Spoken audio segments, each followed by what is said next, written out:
So you want to buy a house, but you think you can't afford it? You don't know how to do it? You think it's too daunting? You don't have a down payment? They're all just excuses. Stick with me today, and we're going to cover all the different ways and the process to get you into your own home. I'm Neil. This is Living in Philadelphia Suburbs. And today we're going to take the mystery out of the home buying process. Stick with me, and by the end, you'll know that you're ready to buy your own home too.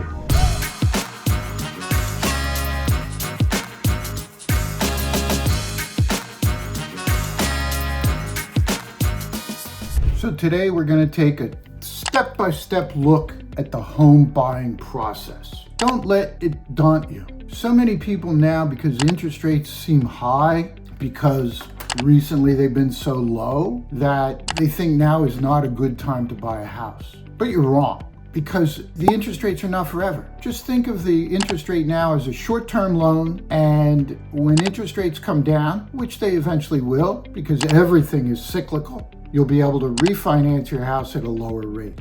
But in the meantime, you'll be accruing equity in your house, and you'll be living in your own home. You can make it your own, and that's what home ownership is all about.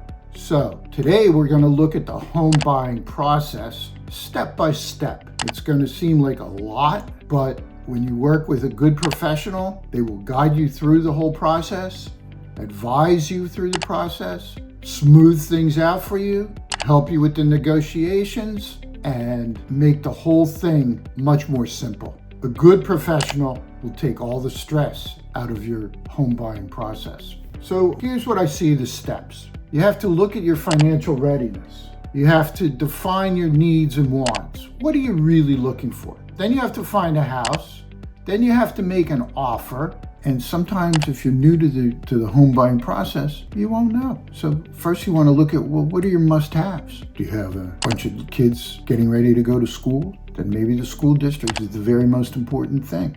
Do you have to go to Center City every day for work? Well, maybe location to transportation is the very most important thing. Then there's the must-haves. Not the must-haves, but rather the like-to-haves. The nice to haves, the big yard. Maybe you want to have that big garden like your grandparents had, and grow vegetables and have a flock of chickens. Maybe that's not what you want at all. You want a small yard because you don't want any headaches and any work out there. And then there's future considerations you can think about. Is it a good, solid neighborhood with up-and-coming values where if you have to move in 7 or 10 years, you're going to make some money so you can make that next transition smoothly? Is your family growing or is your family getting smaller? How many bedrooms do you need? All that kind of thing. Those are things you have to think about. Certainly a realtor should and will know the statistical information on the neighborhoods, the school districts, the market conditions, and that's important that you understand all that. And that's what the realtor is going to bring to the table. So you should expect, if you're going to work with a realtor, that realtor is going to ask you a lot of questions. And that's how you're going to determine what kind of properties you're going to consider. You have to make an offer. Good realtor will help you write the offer and negotiate the best deal for you and your family. Then comes the home inspections and the appraisals. Again, good realtor is going to guide you through it. Then the loan and the underwriting process. And then finally we get to the closing table, and the realtor will help you make a smooth process through that. So let's dive into detail. First thing you have to do is assess your financial readiness. You have to look at your credit scores, your debt, your income, and break that all down. There's tools out there that are accessible to everyone, such as Credit Karma, where you can look at credit scores, your debt to income, which is how much your monthly payments are versus how much you have coming in every month. And every lender has requirements as far as that goes. The one thing you don't do is go willy-nilly applying for mortgages through things like Credit Karma or online. Rely on your realtor to guide you to 1 or 2 or 3 strong professionals. And what I always advise people to do is use a broker, not a bank. Because if you go to the bank, it's kind of like going to McDonald's. If you want a Whopper, you're not going to get it at McDonald's. The Whopper might be the right thing for you, whereas the offerings at the one bank might not cover your situation, and then you're squeezed into the wrong size, and that's not what you want. You have to make sure you have some cash on hand. Now, there are all kinds of first-time home buyer programs here in Pennsylvania that require little or no down payment. But let's face it, if you move into a new house, you need furniture. Maybe you need a new refrigerator. You don't know. Maybe, you need curtains. All that stuff costs money and it adds up. So you have to have some cash on hand. Strong buyers will have a good, solid down payment. Lenders like that because the more skin in the game you have, the more comfortable they are lending you the money for that big purchase. Let's face it, we know that here in Colonial School District, the average sale price recently has been around $500,000. If you look at it as a chunk, it's big. But when you break it down into little pieces, it's not so daunting. Closing costs, you might have to pay those closing costs, and that's why you need cash. And what are closing costs? That's appraisal fees, title insurance, that kind of thing that some lenders are going to require you to pay rather than rolling it into the whole loan. So you have to have some cash on hand. The one thing you always want to avoid if you're out to buy a house is you don't want to make any big purchases. You don't want everybody, Tom, Dick, and Harry, running your credit. It's not the time to go buy a new car, nothing like that. You want to keep things in control and to a minimum. So the first thing you need to do, especially in this market, is you have to show that the sellers that you're strong. And what you want to do is get a pre-approval, and that would be from a mortgage company. Talk with your realtor, find a reliable mortgage broker, and get them to go through your finances with you and have that pre-approval letter in hand so the sellers know you're not messing around. You're serious, you're for real, and that when you find that house that you really like, you're going to be able to close on it. And that's where the realtor comes in, because he or she's going to be able to lead you to those trusted lenders and help you understand the different programs, whether it's a first-time homebuyer program, or if it's a VA program, or if it's an FHA program, all depending on your personal situation. And your realtor should know everything about that and be able to help you pick the right way to go in conjunction with the mortgage broker. So the next step in the process is going to be hunting for the house itself. These days, most people, the statistic from the National Association of Realtors is approximately 85%, start their search online. I think that's a great place to go because you can put in your criteria and it'll find it for you. You need the 3 bedrooms, 1 bath, 2 baths, 2.5 baths, basement, finished basement, garage parking, off-street parking, 1 level, 2 levels. Gee, I'd really like to have a fireplace, whatever it is. So you can do those searches. There's no substitute for an in-person visit before you make an offer. I've sold houses to people from California who've never seen a house. They've relied on me. They've trusted me. They've seen a lot of pictures, and then through the process, they did diligence, so they were confident when they arrived from California, the house was going to be exactly what they thought it was going to be. So, you can do it hands off, but it's not what I would recommend if you have the ability to go see the house. So you tour the house. Great. Are you a construction professional? Would you recognize a crack over a doorway that maybe indicates a structural issue? Or would you notice a little bit of dampness in this corner of a bedroom, for instance, that might indicate that the roof is in need of some replacement or repair? Those are the things that you have to think about. Is everything old and beat? The old kitchen, the Formica with the boomerang pattern from 1956. A lot of people like that style. You certainly wouldn't want a countertop from 1956. So you need to look at all that. So what's the realtor's going to help you schedule the showings, spot the red flags for you, and have access to all the comps so that you understand what's going on. Also, realtor will have the coming soons and potentially some off-market properties that maybe the competition isn't going to be quite as stiff. The purpose there is that you pay a fair price. You don't pay too much, and that's important. Now, the good news is you found a house you like and you really would like to buy it. So what's the first step? You have to make an offer. How do you know what to offer? That's when you need to be able to assess the market and understand what's going on and understand the seller's position and what kind of interest there is in the property. And although you never really know who you're going up against, you need to have a feeling for what you're going up against. So you have to have a good offer.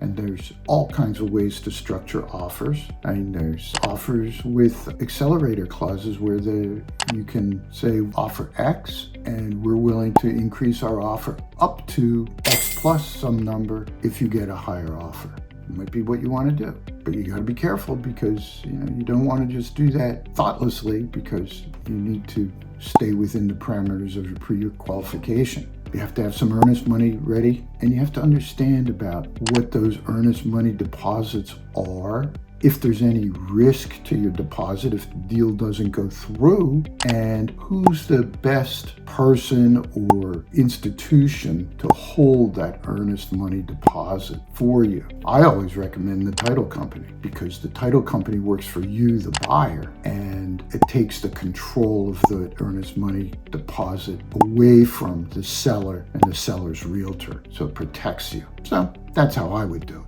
You have to negotiate the contingencies. Home inspection, financing contingency, appraisal contingency. I mean, what if there's $50,000 worth of necessary repairs? What are we going to do then? We're going to make the seller make $50,000 worth of repairs? Because if the house needed that, the seller would have known and would have probably made the repairs themselves earlier. So maybe it's a financial negotiation and it's some kind of concession on the price. What if the house doesn't appraise for the contract price? What do you do then? Do you have more money to put in, or do you walk away, or do you renegotiate? That's the kind of thing that happens in a home purchase negotiation. Sometimes you can get the seller, things are much smoother, and the seller will help you with the closing costs, or offer you a homeowner's warranty, or make the repairs, or offer money to make the repairs. This is all things that if you have experience buying and selling real estate, you would be comfortable with. But if it's your first or second home, or you're not a real estate professional, maybe it would leave you uncomfortable. And that's where a good professional can help you. After you've come to a price agreement, it's time to hire a home inspector. Home inspection's $500 range, and then there's home inspectors. So you want to get a good professional home inspector with expertise. They're working for you. I look at most home inspections as they're nitpickers, and that's a good thing, because you can go through the inspection report and you can say, well, the fact that there's the insulation in the attic isn't up to modern standards, well, okay, the house was built 30 years ago. But, if the windows are falling out, or there's electrical problems, or something like that, that's important. And that's something that you want to know about and then be able to negotiate for correction. Then comes the appraisal. So the home inspection can lead to a renegotiation, and that's why you have to be ready for that. Then the appraisal.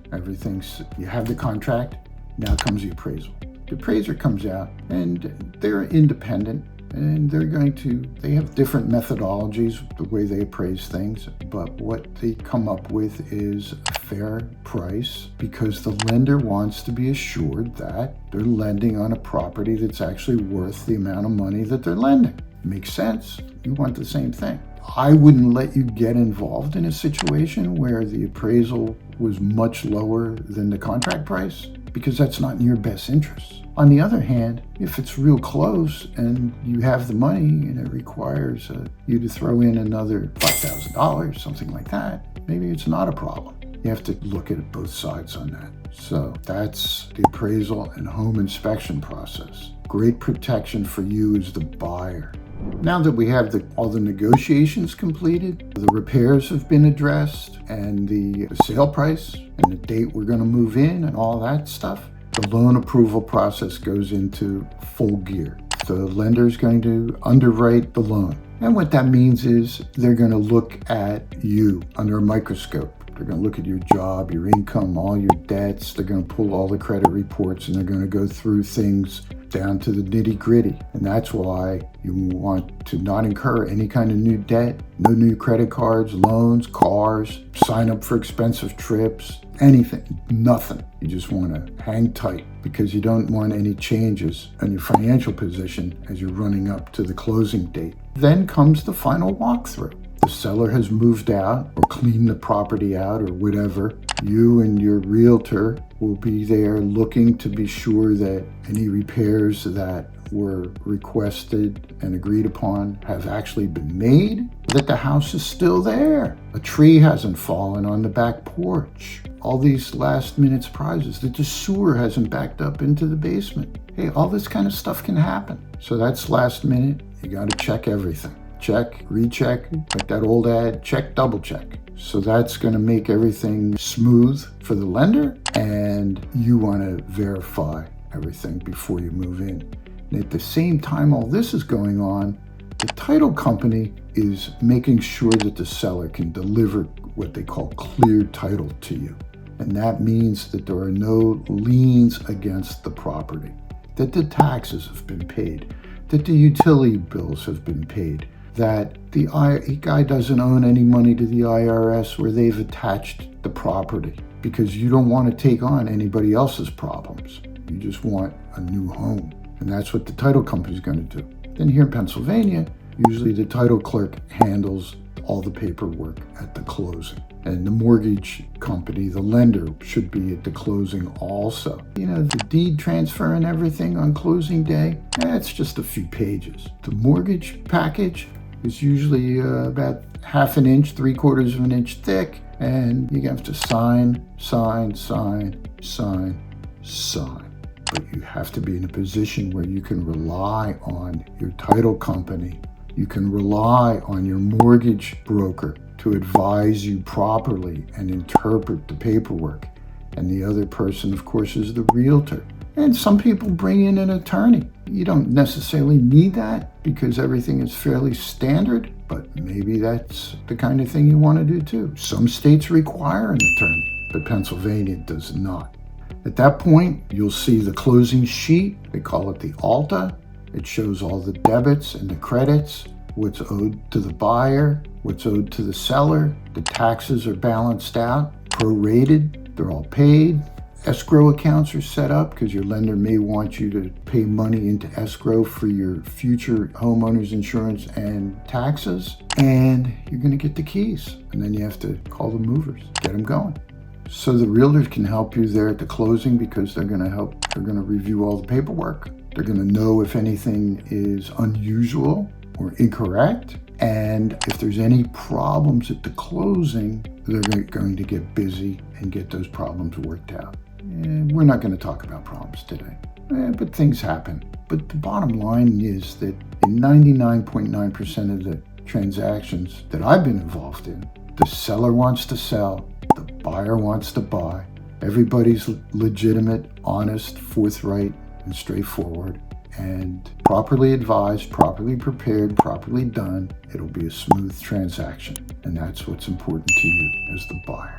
If this is the kind of thing you'd like to hear, if you're interested in knowing more, let me know. Like, comment, subscribe down below. Share this video with your friends. And don't forget, all my contact information is down below. So if you're thinking of moving to the Philadelphia suburbs, and I don't care if it's 9 days, 9 weeks, or 9 months, give me a call, shoot me a text, send me an email. I want to help you make a smooth move in the Philadelphia suburbs. Don't you agree? Let me know. All right, so there you have it. Let's do a quick review. What did we go over today? First of all, financial readiness. There's a bunch of different ways to do it. If you have down payment money, great. If you don't have down payment money, Pennsylvania has programs that can help you. You have to define your needs. Think about it. What kind of house do you want? Where do you want to live? What's the most important thing to you? Only you can decide those things. Do you need to be near the train, near public transportation? Do you have a car? Is the schools the most important thing? Do you need 2 bedrooms, 3 bedrooms? How many bathrooms? Do you want a yard? Do you want a garden? Believe me, there's so many choices. It's whatever you want. How do you actually find your house? Well, we know that most people start online, and I think that that's a great way to go. But a trusted professional is what you actually need long term to bring the whole thing together and bring it to fruition. You need a good, reputable, licensed realtor. Give me a call, shoot me a text, send me an email. You have to make an offer. How do you put an offer together? Well, we can talk about that in detail too when you're ready.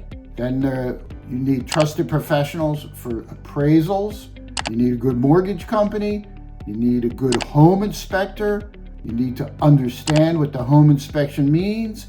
You have to be working with somebody who's ready to negotiate in your behalf, who knows what they're doing, and who can really put this thing together for you.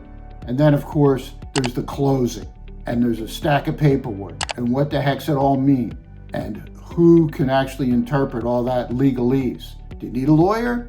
Maybe, maybe not.